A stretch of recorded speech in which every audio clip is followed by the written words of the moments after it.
स्वागत है आप सभी को राजे स्टडी में। आज हम लोग केमिस्ट्री में देखने वाले कार्बन तथा उनके यौगिक। इससे पहले हम लोग धातु अधातु देख चुके थे। आज कार्बन तथा उसके यौगिक देखने वाले हैं, जो किसी भी बोर्ड एग्जाम के लिए बहुत ही ज़्यादा मार्क का क्वेश्चन पूछा जाता है। यदि केमिस्ट्री के किसी टॉपिक से तो कार्बन तथा उनके यौगिक है। इसे बहुत ही ज़्यादा मतलब क्वेश्चन बनाने का स्कोप भी है इस चैप्टर में, क्योंकि कार्बनिक यौगिक अपने आप में एक केमिस्ट्री का भाग है। मतलब इसमें और इस कार्बनिक यौगिक का जितना भी तत्व या यौगिक रहता है उसका बहुत ज़्यादा यूज होता है हमको। मतलब ये बहुत सारे चीज़ों में, जैसे कोई प्लास्टिक भी बनाना है तो कार्बनिक यौगिक से ही बनता है। और बहुत सारा चीज़ है जो हमारे डेली लाइफ के जीवन में यूज होता है। कार्बन क्या है? कार्बन एक प्रकार क्या है? तत्व है। जब तक उसके साथ कोई चीज़ मिला हुआ नहीं है तो वह क्या कहलाता है? तत्व कहलाता है। और इसमें हम लोग ये भी देखने वाले हैं कि कार्बन होता क्या है, वह कैसे एक दूसरे से कार्बन मिल के जुड़ता है। उसके बाद कार्बन सहसंयोजक बंधन ही क्यों बनाता है।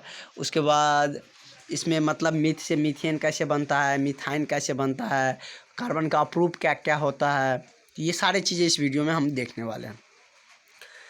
कार्बन एक तत्व है जिसे हम सी से क्या करते हैं? सूचित करते हैं, दर्शाते हैं कि कार्बन को हम सी से दिखाते हैं। कार्बन की परमाणु संख्या कितनी होती है? 6 होती है। कार्बन की परमाणु संख्या 6 होती है। इसको रखा किस ग्रुप में है? पीरियडिक टेबल के चौथा ग्रुप में रखा गया है। और हम बताए थे कि जो जिस ग्रुप में रहता है वह उतना बॉन्ड बनाता है। जैसे चौथा ग्रुप में है तो वह कितना बॉन्ड बनाएगा? कार्बन 6 बॉन्ड बनाएगा। धातु अधातु चैप्टर में बताए थे। और उससे आगे मतलब और भी मतलब जो जिस ग्रुप में उतना बनाता ही है। जैसे कि 5वां ग्रुप में है तो वो 5 नहीं बनाएगा, क्योंकि उसको अष्टक पूरा करना रहता है। तो वो सारी चीज़ें हम पीरियडिक टेबल में बता चुके हैं। पहले मतलब सबका मानना था, सबका मतलब ये नहीं कि हम सबका मतलब साइंटिस्ट लोग का मानना था। हम लोग को तो सिर्फ यूज करने से मतलब रहता है, कोई बना के दे दे हम यूज करेंगे। तो साइंटिस्ट सबका मानना था कि पहले कार्बनिक यौगिक प्रयोगशाला में तैयार नहीं किया जाता था, मतलब बनाया नहीं जाता था हमारे साइंटिस्ट सब के द्वारा। वो सिर्फ सजीव पदार्थ मतलब प्राकृतिक द्वारा ही हमें मिलती थी। सजीव से मतलब क्या कि सजीव से वनस्पति और जीव दोनों से प्राप्त होता था हमें। तो वनस्पति से जैसे क्या कि ईख ईख से हमको चीनी मिल गया, नींबू से हमको सिट्रिक अम्ल मिल जाता था, सिरका से हमको क्या मिल जाता था कि एसिटिक अम्ल मिल जाता था, तेल और वसा किसे हमें मिलता था? चर्बी से, और यूरिया पेशाब से मिलता था। ये सारी चीज़ें मतलब साइंटिस्ट का मानना था कि सभी मतलब कार्बनिक यौगिक सजीव से ही प्राप्त किए जा सकते हैं, मतलब उसे बनाया नहीं जा सकता। और सबसे बड़ी बात ये थी कि उस सदी का सबसे यदि महत्वपूर्ण या सबसे वाइटल यानी कि सबसे ज़्यादा मान्य देने वाला यानी जानकार साइंटिस्ट माना जाता था, तो वह कौन था? वर्जेलियस था। उसने कह दिया था कि मतलब कार्बनिक यौगिक प्रयोगशाला में तैयार नहीं किया जा सकता। जब बड़े साइंटिस्ट बोल दिया कि कार्बनिक यौगिक बड़े मतलब प्रयोगशाला में तैयार नहीं किया जा सकता, तो सबके दिमाग में था कि अब ये तैयार हो ही नहीं सकता, क्योंकि कुछ सदी पहले मतलब अभी के समय में स्टीफेन था, मतलब भौगोलिक शास्त्र में। इससे पहले न्यूटन सब था। तो न्यूटन सब यदि कह देता तो उसका छोटे छोटे साइंटिस्ट सब बात मानता ही मानता। उसी तरह ये बर्जेलियस ने कह दिया था कि उसी ने क्या किया था? जीवन शक्ति का सिद्धांत दिया था और बोला था कि कार्बनिक यौगिक प्रयोगशाला में तैयार नहीं किया जा सकता। लेकिन उसी का एक चेला मतलब उसके साथ काम करने वाला असिस्टेंट वोल्हर था, वो प्रयोगशाला में अचानक ऐसे ही कुछ कर रहा था। उसे क्या ये यूरिया बन गया, मतलब अचानक बन गया। वो बना नहीं रहा था, लेकिन मिक्स किया ना तो उससे क्या बन गया? मतलब वोल्हर के द्वारा प्रयोगशाला में यूरिया का निर्माण हो गया। तब पता चला क्या है कि मतलब प्रयोगशाला में भी कार्बनिक यौगिक बनाया जा सकता है, जिसका फॉर्म किस रूप में था? NH2 यूरिया क्या होता है? शुद्ध NH2CO NH2। मतलब इसका निर्माण किसने किया था? वोल्हर साहब ने किया था। मतलब वो अचानक से इंसिडेंटली हो गया था। तो अब देखते हैं उसके बारे में। तो समझिए कार्बन पृथ्वी में कितना 0.02%, और वायु में सिर्फ कार्बन फॉर्म में नहीं पाया जाता, कार्बन डाइऑक्साइड पाया जाता है, CO2 पाया जाता है वायुमंडल में। तो CO2 कितना पाया जाता है वायु में? 0.03% पाया जाता है। कार्बन के मुख्य अपरूप मतलब जो जिससे कार्बन से मेन जो चीज़ें बनती है वो क्या क्या आता है? अपरूप यानी कि बहुरूप। उसी का मतलब कार्बन का ही रूप होता है। तो वो क्या क्या होता है कि हीरा और ग्रेफाइट और कोयला इसका मेन अप्रूव होता है। ऐसे तो बहुत सारे चीज़ में कार्बन मिला होता है, लेकिन मेन चीज़ें जो बनती है उनसे क्या होती है, हीरा, ग्रेफाइट और कोयला। कोयला को क्या माना जाता है, कार्बन के एक प्रमुख घटक माना जाता है, मतलब उससे प्राप्त होता है। और हीरा क्या होता है कि कार्बन का ही अप्रूव है, वो अत्यंत कठोर होता है। यदि माना जाए कि नेचुरल सबसे कठोर चीज़ क्या है तो हीरा ही माना जाता है। हीरा सबसे नेचुरली कठोर माना जाता है। और वह क्या होता है, विद्युत का कुचालक होता है। कार्बन के अप्रूव, कार्बन से ही बना है हीरा और ग्रेफाइट, एक विद्युत का सुचालक होता है और एक क्या होता है, विद्युत का कुचालक होता है। तो कन्फ्यूज मत करिएगा। हीरा क्या होता है कि विद्युत का कुचालक, और ग्रेफाइट विद्युत का सुचालक। ग्रेफाइट जो पेंसिल में रहता है वो देखते हैं कि क्या होता है, मुलायम होता है। ग्रेफाइट क्या होता है, मुलायम होता है, और हीरा क्या होता है, कठोर होता है। अब देखते हैं, इसे बेसिक देख लेते हैं। इसका मेन जो है एल्केन, एल्काइन और उस मतलब फंक्शनल ग्रुप, वो सब हम आगे देखेंगे, क्योंकि इससे पहले हमको बेस जानना ज़रूरी है। क्योंकि कार्बन कितना बॉन्ड बनाता है, किसके साथ कितना बॉन्ड बनाएगा, वो सब देखना हमको ज़रूरी है। तो मतलब कार्बनिक यौगिक जनरली ये सहसंयोजक बंधन ही बनाता है। वो हम आगे क्वेश्चन, मतलब एनसीईआरटी का क्वेश्चन भी है कि कार्बनिक यौगिक हमेशा सहसंयोजक बंधन ही क्यों बनाते हैं, उसको हम आगे एक्सप्लेन करेंगे अच्छा से। पहले देख लेते हैं कि सहसंयोजक बंधन होता क्या है, किसके बीच बनता है, ताकि आप कभी भी ना भूल पाए। देखते हैं कि जनरली बुक सब में लिखा रहता है कि जब दो परमाणु अपने बाह्यतम कक्षा, मतलब बाहरी कक्षा, यहाँ पे मतलब न्यूक्लियस है, यहाँ पे न्यूक्लियस है, बाहरी कक्षा जो सबसे बाद में रहता है, बाहरी कक्षा में जो इलेक्ट्रॉन रहेगा वही ना दे सकता है या ले सकता है या बॉन्ड बना सकता है। ये अंदर वाला तो नहीं जाएगा बॉन्ड बनाने, क्योंकि इसको न्यूक्लियस पकड़े रहता है, ये इसको जाने नहीं देगा। ये इससे डिस्टेंस जितना बढ़ता है, इससे मतलब फोर्स, मतलब अट्रैक्शन कम रहता है, मतलब वो क्या करेगा, यहाँ से दूर हो जाता है। जैसे देखते हैं कि जब दो मतलब दो प्रेमी होता है, मतलब एक बॉयफ्रेंड और गर्लफ्रेंड होता है, उसमें थोड़ा थोड़ा डिस्टेंस बढ़ते जाता है, तो वह क्या होता है कि वो लड़की दूसरे के पास चल जाता है या बॉयज दूसरे के पास चल जाता है। लेकिन एक दूसरे से बंधन में बंधा रहता है, जैसे शादी हो जाता है तो वो जनरली नहीं जा पाता। तो उसी तरह क्या है कि मतलब नज़दीक में रहेगा, न्यूक्लियस के नज़दीक में रहेगा तो वह जा नहीं पाएगा, और जितना दूर रहेगा वह ज़्यादा जल्दी मतलब जा सकता है, या तो इलेक्ट्रॉन जाएगा या आ सकता है, या किसी के साथ साझा करके बॉन्ड बना सकता है। तो वही लिखा है कि जब दो परमाणु अपने बाह्यतम कक्षा के इलेक्ट्रॉन का आपस में साझा करके संयोग करता है, मतलब देता नहीं, साझा करता है, कहता है कि इस पे तुम्हारा भी अधिकार है, इस पे मेरा भी अधिकार है, साझा करके जो बॉन्ड बनाता है उसके बीच बंधन जो बनता है वही क्या कहलाता है, सहसंयोजक बंधन। मतलब दो इलेक्ट्रॉन है, दो परमाणु है, अपने बाह्यतम कक्षा के जो इलेक्ट्रॉन है उसको दे दिया, मतलब दो परमाणु है, एक हम देते हैं एक तुम दो, और दोनों मिल के एक बॉन्ड बनाते हैं, वही बॉन्ड क्या कहलाता है, सहसंयोजक बंधन सहसंयोजक बंधन कहलाता है। और सहसंयोजक बंधन में दोनों का मतलब पार्टनरशिप में बनाया है, तो दोनों का क्या होगा कि 50-50% अधिकार रहता है। ये इस पर यदि इसका अधिकार है तो इस पर इसका भी अधिकार है। लेकिन विद्युत सहसंयोजक बंधन में ऐसा नहीं होता। वो ये धातु अधातु चैप्टर में बताए थे कि वह इलेक्ट्रॉन को पूर्णतः दे या ले के बनाता है। यदि बंधन बॉन्ड बनाना है तो वो अपना इलेक्ट्रॉन दे देता है या ले लेता है, लेकिन सहसंयोजक बंधन में ऐसा नहीं होता, वह इलेक्ट्रॉन को साझा करके बंधन बनाता है। ये तो हो गया मतलब जो समझने वाली चीज़, लेकिन मतलब या किताबी लैंग्वेज की तरह हो गया। लेकिन हम आपके लिए बहुत ही आसानी वे में बताया है कि इससे तो ये क्लियर नहीं होता कि कौन सा परमाणु हमको सहसंयोजक बंधन बना के देगा, कौन सा मतलब आयनिक बंधन बनाएगा। इसलिए एक नोट्स में बहुत ही इजी वे में लिखे हैं जो आप जीवन भर नहीं भूल सकते हैं कि कौन सहसंयोजक बंधन बनाएगा, कौन आयनिक बंधन बनाएगा, और वो धातु धातु में बताए भी थे। तो देखते हैं, ये दोबारा फिर से लिख दिए क्या है कि यहाँ पे सहसंयोजक बंधन का ज़रूरत था। इस पॉइंट को आप ध्यान में रखिएगा, तो कभी भी कंफ्यूज नहीं करिएगा कि कौन सा परमाणु, कौन सा यौगिक मतलब सहसंयोजक बनाएगा, कौन सा आयनिक बनाएगा। दो परमाणु इलेक्ट्रॉन का साझा करके अष्टक पूरा करके अष्टक पूरा कर बनाता है। मतलब क्या है, सहसंयोजक बंधन बनने के लिए दो परमाणु क्या करता है, अपना अष्टक पूरा करने के लिए इलेक्ट्रॉन को क्या करता है, साझा करता है, कि ताकि हमको अष्टक पूरा, जो कोई भी एलिमेंट है वह क्या चाहता है कि हम अष्टक पूरा कर दें, मतलब अस्थाई हो जाए। जैसे हम ही लोग का क्या है कि एक अस्थाई घर रहता है तो निश्चिंत हो जाते हैं, उसी तरह एलिमेंट सब भी चाहता है क्या है कि हम अष्टक पूरा कर लें। अष्टक पूरा करने में क्या हो जाता है कि सभी एलिमेंट अस्थाई हो जाता है। तो वही सब एलिमेंट चाहते रहता है कि हम अष्टक पूरा कर लें और अस्थाई बन जाए। तो वो क्या करता है कि वो चाहते रहता है कि इलेक्ट्रॉन के साझा करके हम अष्टक पूरा कर लें और क्या कर दें कि अस्थाई हो जाए। उसी को क्या कहते हैं, सहसंयोजक बंधन। अब सहसंयोजक बंधन बनता किसके बीच है, सहसंयोजक बंधन प्रायः अधातु और अधातु के बीच बनता है।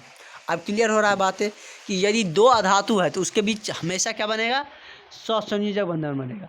आयनिक बंधन धातु और अधातु के बीच बनता है, लेकिन सहसंयोजक बंधन किसके बीच बनता है, अधातु और अधातु के बीच बनता है।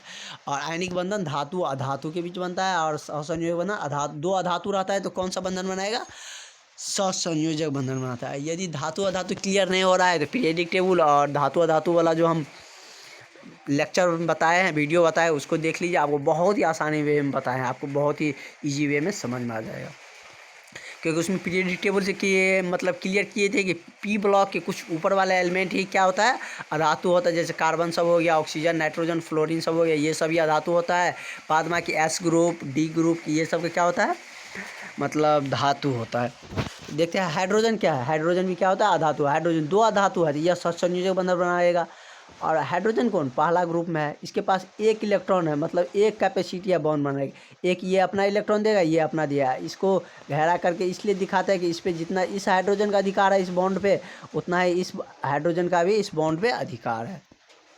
उसके बाद बोर्ड एग्जाम में ना ये भी बहुत बार पूछा जाता है कि दो ऑक्सीजन मॉलिक्यूल्स के बीच कितना आयनिक मतलब कितना आबंध बना है, नाइट्रोजन के बीच कितना आबंध बना है, मतलब सिंगल बॉन्ड है, डबल बॉन्ड है या ट्रिपल बॉन्ड बना है। ये बहुत बार पूछा जाता है। पिछले बार भी मतलब बिहार बोर्ड में ऑक्सीजन के बीच का पूछा हुआ है, तो ये पूछता है, इसलिए इसको ध्यान में रख के क्लियरली समझते हैं। ऑक्सीजन किस ग्रुप में है, ऑक्सीजन छठा ग्रुप में है।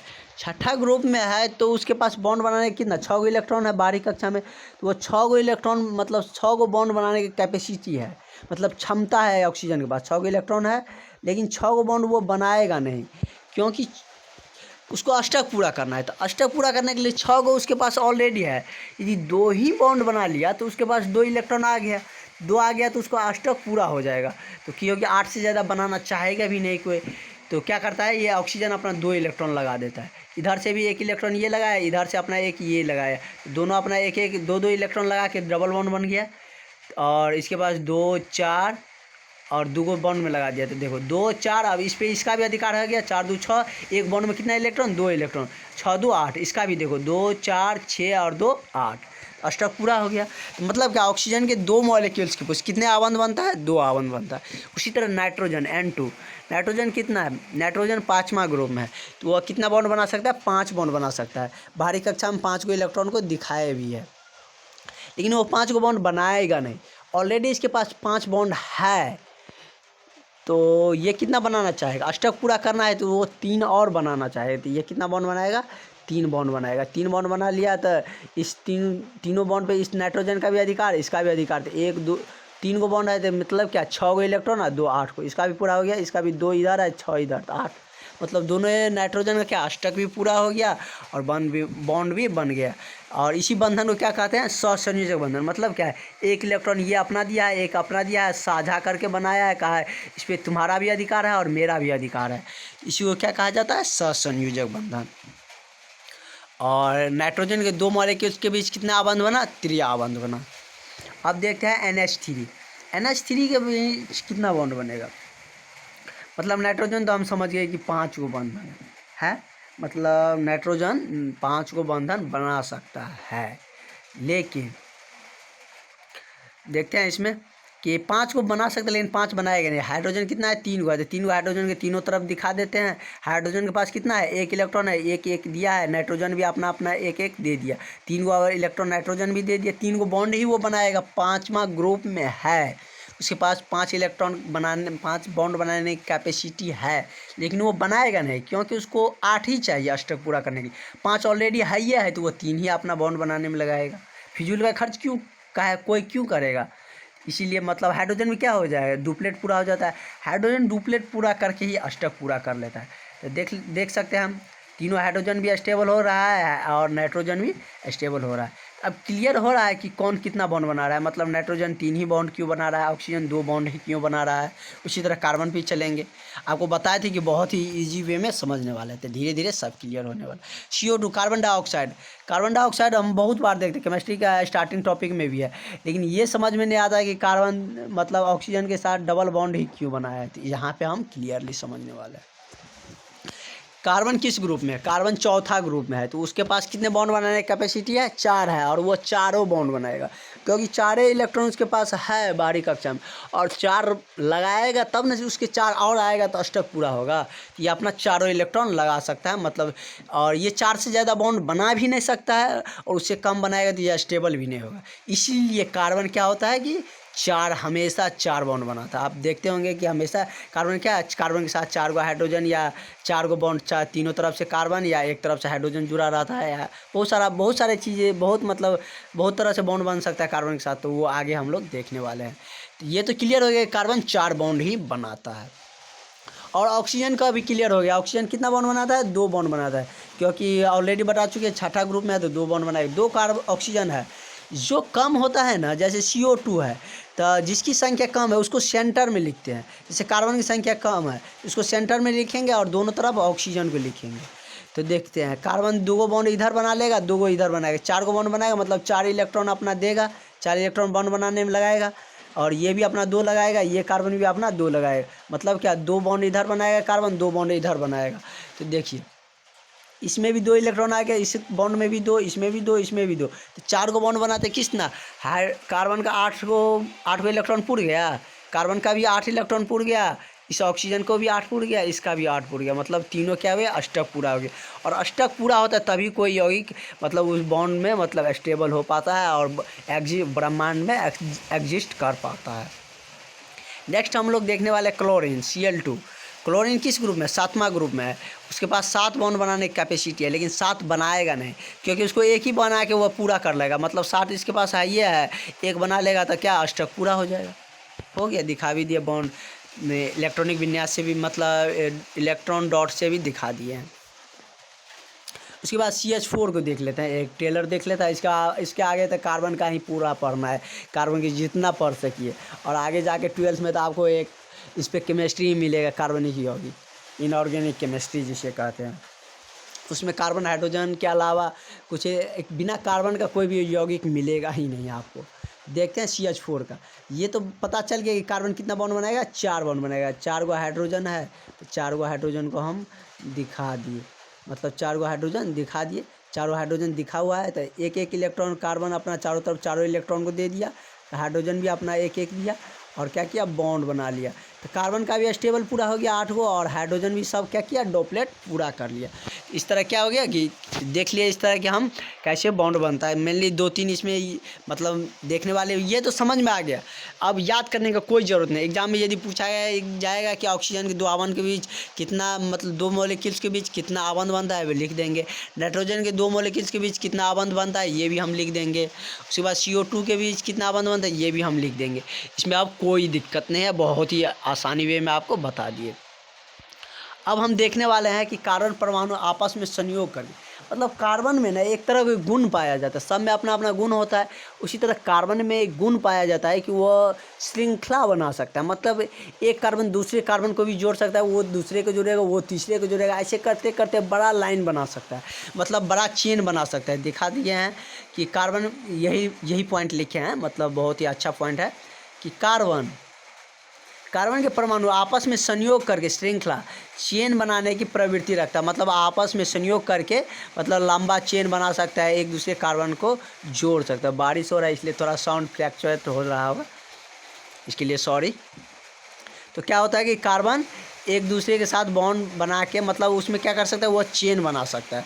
उसी तरह हम देखते हैं कि एक कार्बन रहेगा तो उसका नाम क्या होने वाला है, और 2 कार्बन रहेगा तो उसका नाम क्या होने वाला है। इसी से क्योंकि आगे चल कर हमको methane, ethane, propane, butyne, ethyne, alkyne सब पढ़ना है, तो इस पहले हम इसका जो मेन चीज़ है, यदि बेसिक चीज़ क्लियर रहेगा तो आगे हमको दिक्कत नहीं होती है। यदि किसी को पढ़ाई में मन नहीं लगता है ना, तो उसका मेन वजह वही रहता है, उसको बेसिक चीज़ें नहीं पता होती है।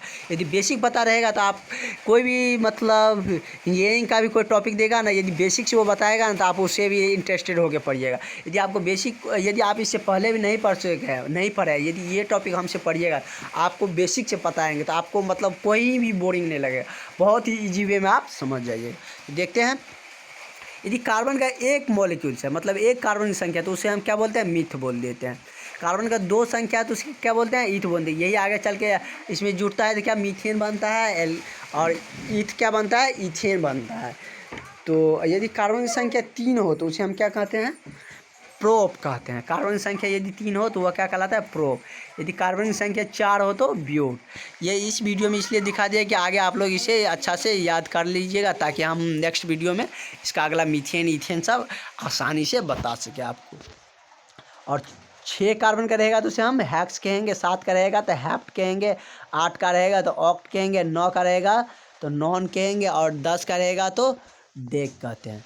तो आपको लगभग क्लियर हो गया होगा। और आगे वाला वीडियो बहुत ही मतलब इसका जो मेन चीज़ें हैं, जो समझने वाली चीज़ें हैं, वो आगे वाले वीडियो में ही बताएंगे, क्योंकि इसमें बताएंगे तो बहुत ज़्यादा बड़ा भी हो जाएगा वीडियो और आपका इंटरेस्ट भी कम हो जाएगा। और आज आपको इस सब को सारा चीज़ों को रिवाइज भी कर लेना है, इसलिए हम इस वीडियो को यहीं पे स्टॉप करते हैं। Thank you for watching. अगला वीडियो में हम लोग देखेंगे एल्कीन एल्काइन और एल्कीन एल्केन और एल्काइन के बारे में, जैसे मीथेन कैसे बन गया, इथाइन कैसे बन गया। मतलब बहुत ही आसानी तरीके से बताने वाले हैं कि एल्केन में कार्बन की संख्या जितना होता है, हाइड्रोजन की संख्या उससे दुगुना से 2 अधिक होता है। एल्केन में ये हो गया। एल्कीन में क्या होता है कि कार्बन की संख्या यदि 2 है तो हाइड्रोजन की संख्या कितना हो जाएगा? 4 हो जाएगा। मतलब कार्बन जितना है हाइड्रोजन उसका दुगुना है। उसी तरह एल्काइन में क्या हो जाता है? कार्बन जितना होता है हाइड्रोजन की संख्या दुगुना से 2 कम हो जाता है। जैसे कार्बन 2 है तो उसका दुगुना करेंगे तो 4 से 2 कम। तो ये बहुत ही आसानी से हम देखने वाले हैं नेक्स्ट वीडियो में। अभी थोड़ा ही बताएं। Thank you for watching. Video अच्छा लगा हो तो सब्सक्राइब कर लीजिए। थैंक्स।